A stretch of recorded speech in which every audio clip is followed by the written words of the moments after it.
अस्सलाम वालेकुम नाजरीन, नांदे उर्दू न्यूज़ में आपका इस्तकबाल है। चले जानते हैं आज की खबर।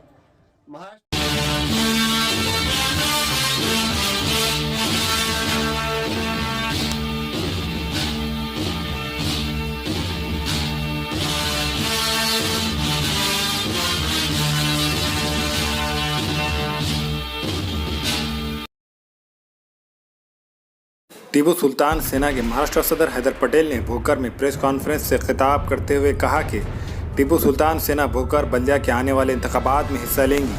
हैदर पटेल ने कहा कि वो निहायती जोश व खरोश के साथ इंतखाबी मैदान में उम्मीदवार उतारेंगे। हैदर पटेल के भोकर बल्दिया के आम इंतखाबात में हिस्सा लेने के ऐलान के साथ भोकर की सियासत में जहाँ सियासी सरगर्मियाँ तेज़ हो गई, वहीं सियासी हलचल भी मच गई। प्रेस कॉन्फ्रेंस के बाद पार्टी के जिम्मेदारान ने हैदर पटेल और इनके साथ आए अब्दुल रज़ाक मोमीन की गुलपोशी करके इनका इस्तकबाल किया। प्रेस कॉन्फ्रेंस के बाद शेख असद बाबा शेख अफसर को टीपू सुल्तान सेना भोकर का शहर सदर नामजद किए जाने का लेटर इनके हवाले किया गया। अस्सलाम वालेकुम। आज भोकर में कार्यकारिणी हुई है, शहर अध्यक्ष पद दिया गया है नगर पालिका के इसमें लड़ने के। इसमें भोकर से तमाम वार्ड में वो टोटल 19 वार्ड है, 19 वार्ड में भी पूरे उम्मीदवार देने की कोशिश करेंगे हम, और जद्दोजहद से लड़ने की कोशिश करेंगे, और हमारे जितने भी कैंडिडेट खड़े रहेंगे उनको जिताने की कोशिश करेंगे हर इससे टीपू सुल्तान सेना पार्टी की तरफ से। अभी जितने भी समझो कैंडिडेट खड़े रहेंगे तो जिसको टिकट की इच्छुक है जो भी लड़ने के लिए, तो मेरे से रब्ता कायम करे। बिस्मिल्लाहिर्रहमानिर्रहीम। आज भोकर शहर में हैदर पटेल की क़यादत पे आज मुझे शहर अध्यक्ष चुना गया है, और आने वाले भोकर के नगर पालिका में हैदर पटेल की क़यादत से पूरे भोकर के 19 वार्ड में टीपू सुल्तान सेना अपने उम्मीदवार उतारेंगी, और ज़्यादा से ज़्यादा तादाद में अपने उम्मीदवार उतार के चुन कर लाएंगी। जो इच्छुक उम्मीदवार है वो हमारे तालुका अध्यक्ष जब्बार भाई से और पार्टी से अपना रब्ता कायम कर सकते। जी अल्हम्दुलिल्लाह, आज हमने भोकर का दौरा किया। भोकर के रेस्ट हाउस में आज टीपू सुल्तान सेना की शहर अध्यक्ष बनाया गया। असद साहब को शहर अध्यक्ष पद दी गई, और उसी के साथ साथ यहाँ पर एक प्रेस कॉन्फ्रेंस भी ली गई। प्रेस कॉन्फ्रेंस के अंदर ये तय हुआ है कि आने वाले दिनों के अंदर जो यहाँ पर नगर पालिका के इलेक्शन होने हैं, उन नगर पालिका के इलेक्शन के अंदर टीपू सुल्तान सेना पूरे जिद्दोजहद के साथ, पूरी ताकत के साथ इलेक्शन में हिस्सा लेगी, और भोकर नगर पालिका टीपू सुल्तान सेना पूरी ताकत के साथ लड़ेगी। और 19 वार्ड जो भोकर के अंदर है, उसके अंदर 10 वार्ड ओपन रखे गए हैं।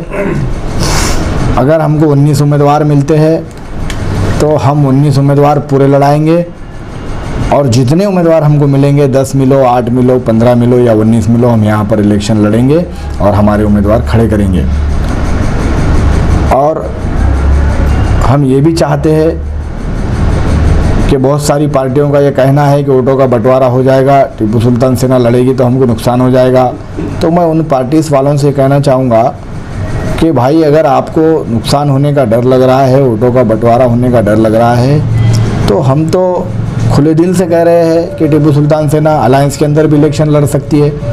आप हमसे अलायंस कीजिए, हम और आप मिलकर लड़ते हैं, हम आप मिलकर नगर पालिका के अंदर झंडे गाड़ते हैं, हम आप मिलकर कौम की खिदमत करते हैं। लेकिन अगर आपको खाली ढिंडोरा पीटना है और उम्मीदवार लड़ाना ही नहीं है, तो आप ढिंडोरा मत पीटिए, बल्कि अगर हकीकत में आपको लड़ाना है तो टीपू सुल्तान सेना के तालुका प्रेसिडेंट है जब्बार साहब, उनसे राब्ता कायम कीजिए, अलायंस कीजिए। हम तो अलायंस करने के लिए तैयार है।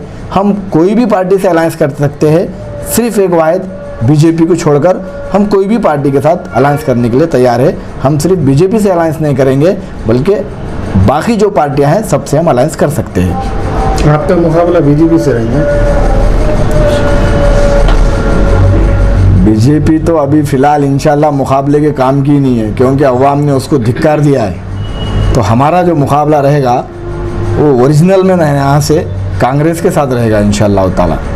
कांग्रेस के साथ हमारा मुकाबला रहेगा और हम जीत भी हासिल करेंगे भोकर के अंदर। आप कांग्रेस के साथ अलायंस भी करेंगे? बड़े मतलब अलायंस होता है तो बिल्कुल हम अलायंस के साथ लड़ेंगे, और अलायंस नहीं होता है तो मुकाबला करेंगे। लेकिन हम इलेक्शन लड़ेंगे और हमारे पूरे उम्मीदवार यहाँ पर जिद्दोजहद के साथ लड़ेंगे, और यहाँ पर इलेक्शन लड़ाने की पूरी तरतीब बनाई गई है, और इलेक्शन हम इंशाअल्लाह ताला भोकर का कॉन्टेस्ट करेंगे।